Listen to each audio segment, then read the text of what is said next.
Okay, so today we're going to talk about hormones and hair loss. We're with Dr. C.W.Randolph at the Ageless and Wellness Center, and this is the guy that I picked after my 3 cancer bouts. Yes, 3.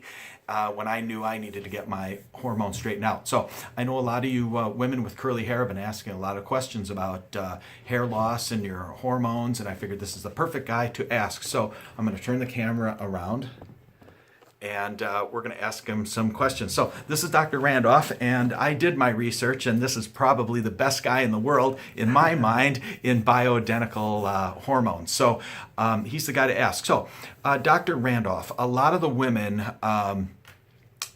in the curly hair groups, a lot of them have the issue of they get to their 40s, 45, 50s, maybe even a little bit older than that, and they start seeing a lot of shedding. And I see a lot of misinformation getting shared online about it, and a lot of them are concerned. What can you tell us about it? What can you tell us about hormones and hair loss, and what they need to be concerned about and what not to be concerned about? What can you tell us? Well, Ken, thank you for coming in, and thank you for being so complimentary. Here at Ageless and Wellness Medical Center, we see both men and women, but you're asking specifically about women in the late 30s to mid 50s or so. And those women need their hormones checked: estrogen, progesterone, testosterone, and a variant of testosterone called dihydrotestosterone. If that accumulates in women and it gets over a level of about 20, it can cause hair loss, it can cause breaking of hair. Of course, other things need to be checked. A lot of people don't realize thyroid is a hormone.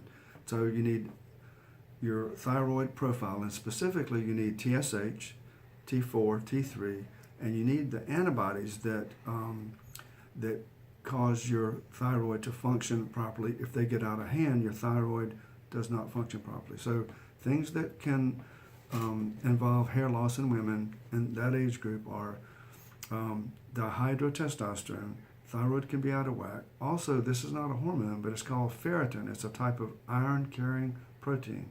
And if that falls below 60, that can cause hair loss as well.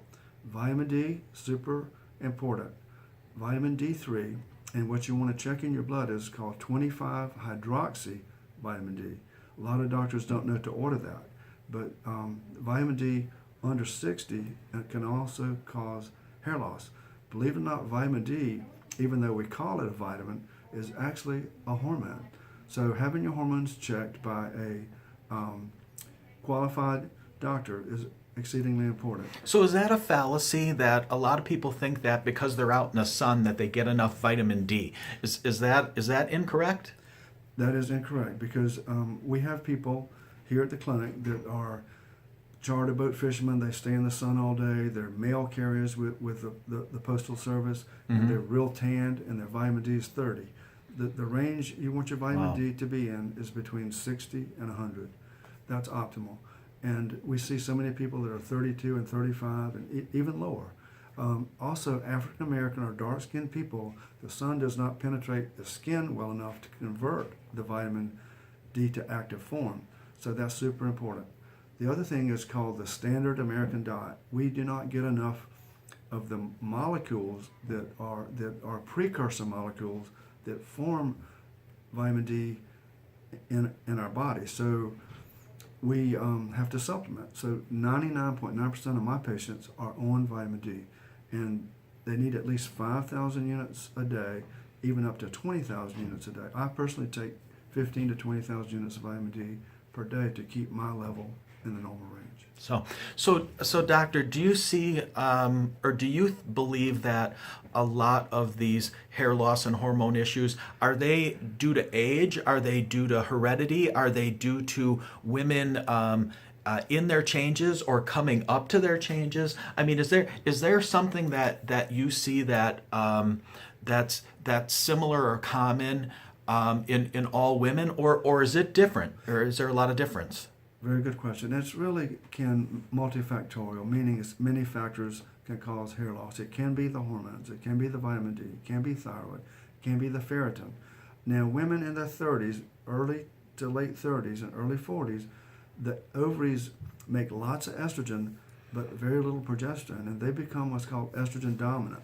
And this high estrogen and low progesterone can cause all these many issues: weight gain, fatigue, low libido, so forth and so on. But that can also be implicated in hair loss as well. So we always need to check the hormones, and really all women over 30. It doesn't have to be a menopausal type woman to have these issues at all.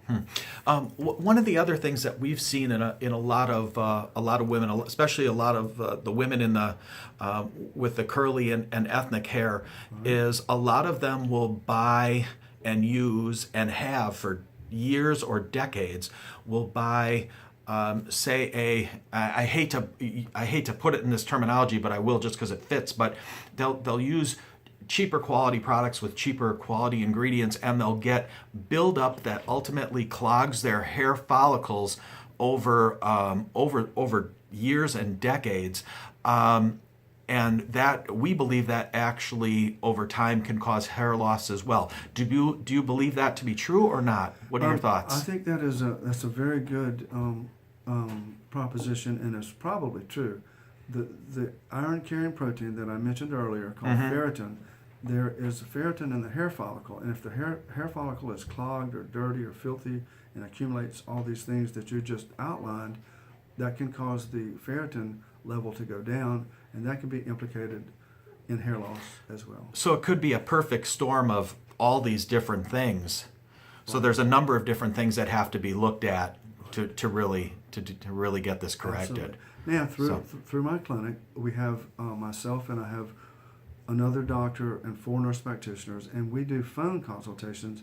We can send a salivary kit and a little blood spot kit to anybody in this country, and they can do the test, send it into the lab, which is in Portland, Oregon.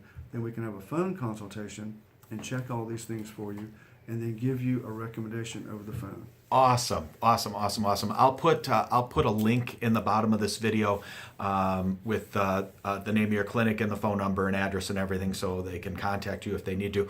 Also, you've written a couple books about this as well. Yes. Too. I have. Can you tell us about that? Yeah, the first book, which came out in 2004, is called From Hormone Hell to Hormone Well. It's a really good read for both men and women. It's sort of geared more to women, but does have some elements in there for men too. That's the first one. The second one, and as you know, Ken, weight is a big problem with people. So the second one is called From Belly Fat to Belly Flat, and that gives a 30-day diet, plus it tells how your hormones can affect your weight. And even women in their 20s and 30s and 40s and older can be, you're going to have to edit that part. The women in this age bracket, this book will help them.